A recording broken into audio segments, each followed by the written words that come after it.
I'm a really big Pittsburgh Penguins fan. And for many years, they had this really iconic announcer named Mike Lang. And Mike Lang would come up with the most bizarre sayings, in reaction to things that were happening on the ice. And like one of them was, buckle up, Grandma, the bingo game is about to begin. Or, scratch my back with a hacksaw, Mario Lemieux scores his third of the game. Like, what are you talking about, Mike Lang? And one of his expressions that he would often say right at the beginning of a power play, and if you don't know hockey, it's when the other team has a penalty, so your team has an extra player on the ice for 2 minutes or 5 minutes. At the beginning of the power play, Mike Lang would say, "He's smiling like a butcher's dog," waiting for the scraps to fall, drooling.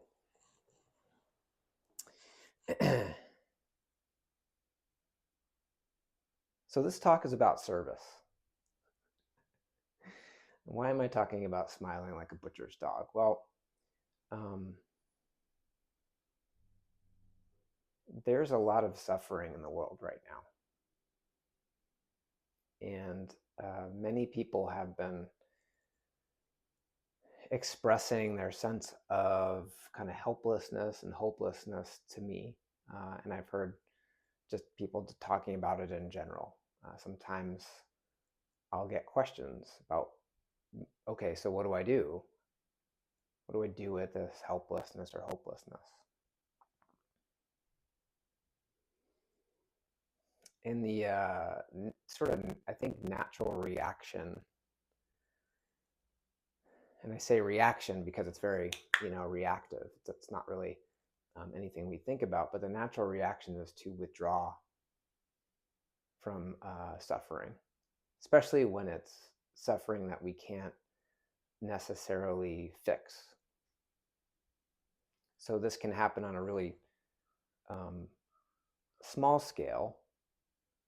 People in our lives who are having a hard time, they might come to us in despair and just want to talk about that. And if the things that they're talking about are not things we can fix, we retreat into our heads and try to do problem solving, or like figure out, what to do, how to advise them. But really, the thing to do is the opposite of that. It's to lean in and listen and see that person and reflect back what you see. Be with them as they're suffering so they're not alone. And on a macro level, when so many things are in flux and there's so much suffering and there's probably more suffering on the way, we can either get over involved in it and just, consume and consume and consume news about the latest thing that, is going wrong, and become overwhelmed by it, outraged by it, to the point where we're paralyzed with our rage. Or we can go in the opposite direction, stick our heads in the sand and pretend none of it's happening. And neither of those responses are particularly skillful or compassionate either to ourselves or others. So, what is there to do? Well, it's important to remember that as Bodhisattvas, suffering is kind of our jam. We live for suffering because suffering gives us the opportunity to be compassionate and kind. So at times like this, when there's so much suffering in the world, and we feel the pull to withdraw, maybe we could remember the butcher's dog and just, oh yeah, suffering.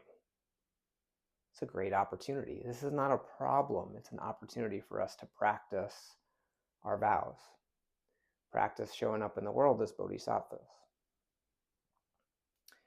opportunities for service abound. And sometimes it can be hard to figure out what to do, how to serve, how to show up. But these days, it's really easy. Everybody is suffering in one way or another, so there's lots of opportunities. It's also important to remember that the first noble truth, life is suffering, is not negated by the other three noble truths. Like, there's never going to be an end, ever, to suffering. There's always going to be pain. To live is suffering. There's no escape. So one of the things we need to work at is letting go of this fantasy that we are going to fix this. When you let go of the fantasy of fixing, then you're left with opportunities to love and care for yourself and the people around you and all sentient beings, to serve.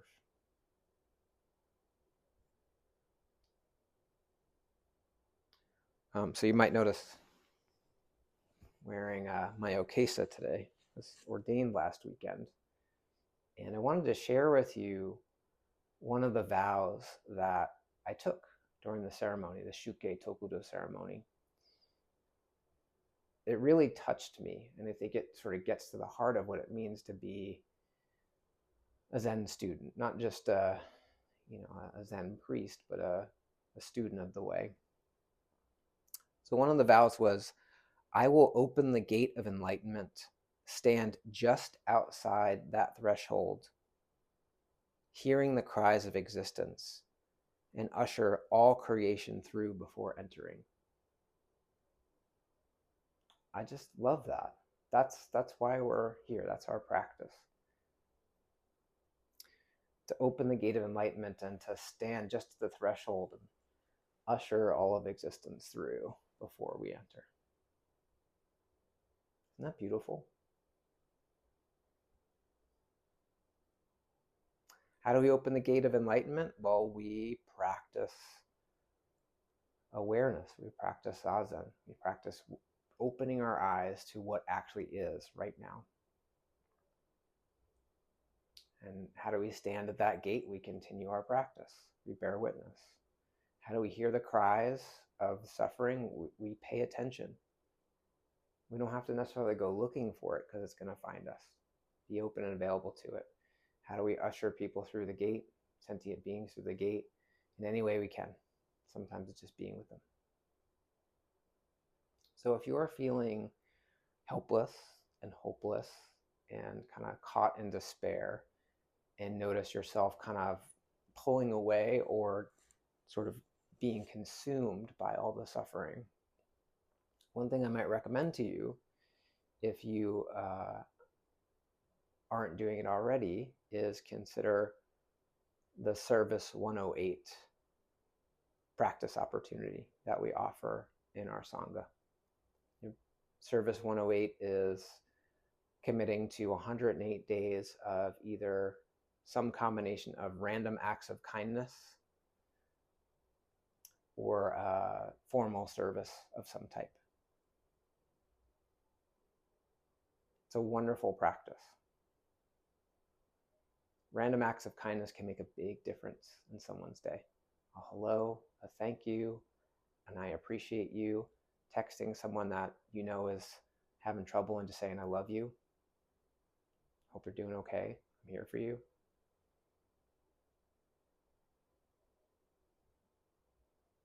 I think all of us want to be able to